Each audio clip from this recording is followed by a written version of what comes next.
Olá, amados irmãos, estamos voltando então para mais um dia aqui da nossa meditação na Palavra de Deus, nossa fundamentação nessa semana, segunda semana, estamos vendo sobre a vida e a obra de Jesus.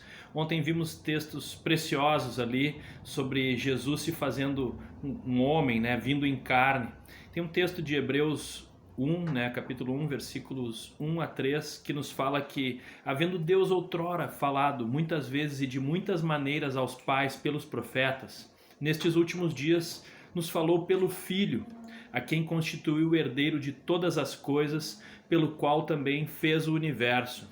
Ele que é o resplendor da glória e a expressão exata do seu ser, sustentando todas as coisas pela palavra do seu poder, depois de ter feito a purificação dos pecados, assentou-se à direita da majestade nas alturas.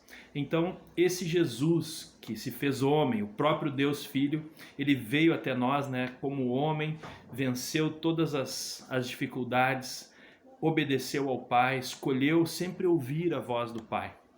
Vimos essa verdade tão preciosa que nos fala da encarnação de Jesus. Vimos na meditação de ontem. Hoje vamos falar que esse Jesus, que ele é a revelação de tudo que foi falado aos pais, aos profetas, na pessoa dele nós vemos a santidade. Na vida e obra de Jesus, nessa terceira verdade que vamos ver hoje, quarta-feira, está então a vida perfeita e irrepreensível de Jesus. Esse texto está em 1 Pedro 2,22, que nos fala: o qual não cometeu pecado, nem dolo algum se achou em sua boca. Vamos falar juntos? 1 Pedro 2,22, o qual não cometeu pecado, nem dolo algum se achou em sua boca. Esse texto bem pequenininho, assim, esse versículo bem pequeno, nos fala de uma grande verdade. Jesus é santo, e ele foi santo e permanece santo, ele não pecou, né? Então essa verdade é tremenda, que diz: Jesus passou pelas mesmas tentações que passamos. Isso está em Hebreus 4,15, né? Diz que ele permaneceu sem pecado. Como homem, em suas limitações e fraquezas, ele poderia ter pecado, mas ele nunca pecou. A razão disso não é porque ele era divino. Devemos lembrar que Jesus se esvaziou desse atributo divino, né?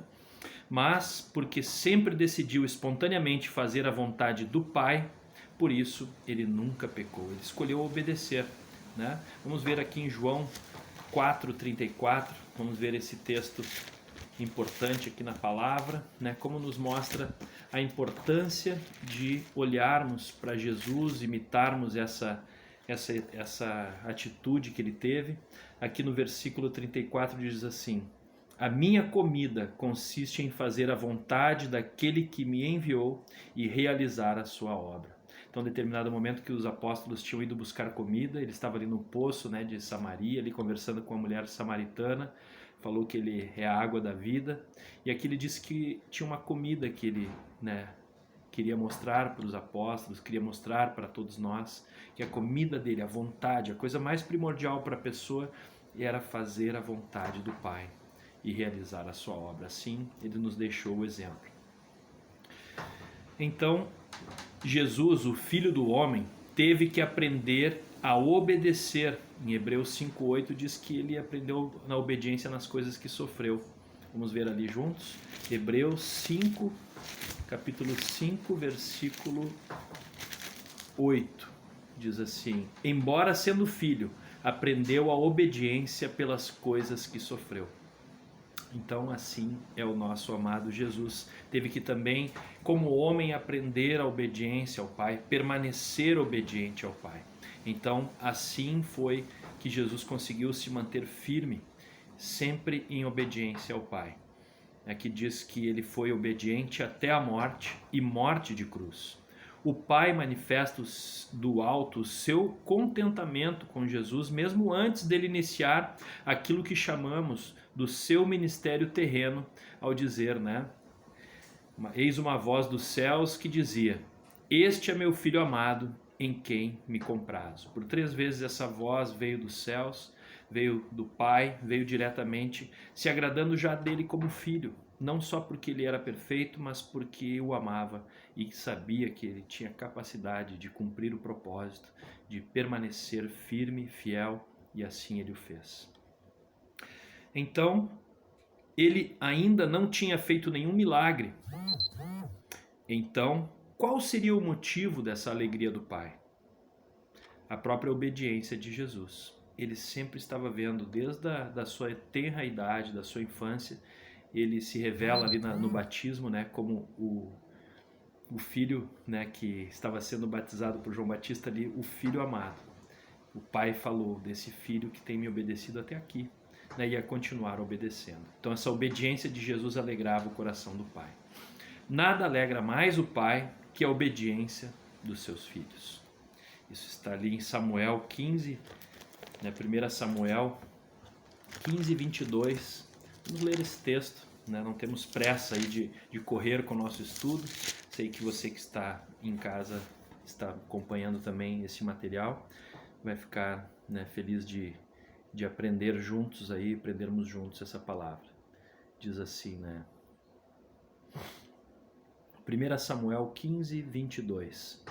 Tem porventura, Samuel dizendo, né? Tem porventura o Senhor tanto prazer em holocaustos e sacrifícios quanto em que se obedeça a sua palavra? Eis que obedecer é melhor do que sacrificar, e atender melhor do que a gordura de carneiros. Porque a rebelião é como pecado de feitiçaria, e a obstinação é como a idolatria e culto a ídolos do lar.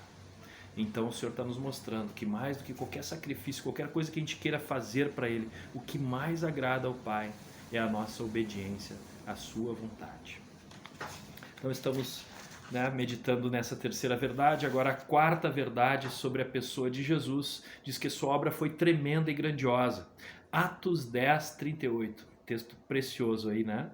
Diz ali, vamos falar juntos? Como Deus ungiu a Jesus de Nazaré com Espírito Santo e poder, o qual andou por toda parte fazendo bem e curando a todos os oprimidos do diabo, porque Deus era com ele. Muitos milagres, prodígios e sinais Jesus fez entre os homens. Está ali, né, em João 20, 30, 31. Vamos abrir João 20, 30, 31.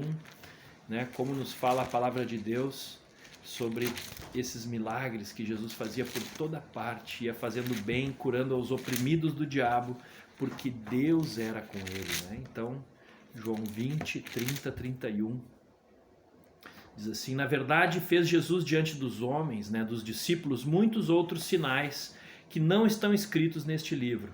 Estes, porém, foram registrados para que creiais que Jesus Cristo é o Filho de Deus e para que, crendo, tenhais vida no seu nome. Aleluia, aleluia, aleluia. Glória a Deus. Vamos crer, né, nessa eternidade de Jesus, nessa humanidade de Jesus, nessa santidade de Jesus, e agora fazendo essa obra tremenda, mostrando os milagres que ele fez aqui na terra. Tremendos milagres, curou uma quantidade enorme de pessoas, fazendo muitos milagres e prodígios. E ainda estava por vir a grande obra que ele viria para concluir, né, a missão aqui na terra. Mas vamos ver mais um pouquinho aqui sobre essa quarta verdade. Diz assim, muitos milagres, prodígios e sinais Jesus fez entre os homens. Ele pregava e ensinava com graça, curava enfermos, expelia demônios, ressuscitava mortos, mas não pela sua própria força, sempre em dependência do poder do Espírito Santo. Até ser batizado e receber o Espírito Santo, Jesus era uma pessoa comum, conhecido apenas como o filho do carpinteiro. Então, a palavra nos aponta ali, né, em Mateus 13, 54, 58, que ele era chamado, né, o filho do carpinteiro. Até alguns que eram mais conhecidos dele olhavam, puxa, mas esse não é o filho do carpinteiro, né? Puxa, como ele sabe tantas coisas, como ele está fazendo tantos milagres. Então, não era por causa dele. E nem é por causa de nós. Muitas vezes, quando somos usados por Deus, ou estamos servindo de alguma forma, não é pelo nosso esforço, não é pela nossa capacidade simplesmente que Deus nos deu, mas é por causa que ele opera através de nós. Ele vai se manifestar através de nós com seu poder. Graças a Deus por esse Espírito Santo tremendo que ungiu a Jesus e agora foi derramado sobre todos nós. Deus abençoe a tua vida, vamos seguir firmes, amanhã temos mais uma meditação e fique ligado e acompanhe dia a dia esse devocional, essa ministração da Palavra de Deus. Deus abençoe a tua vida e até a próxima.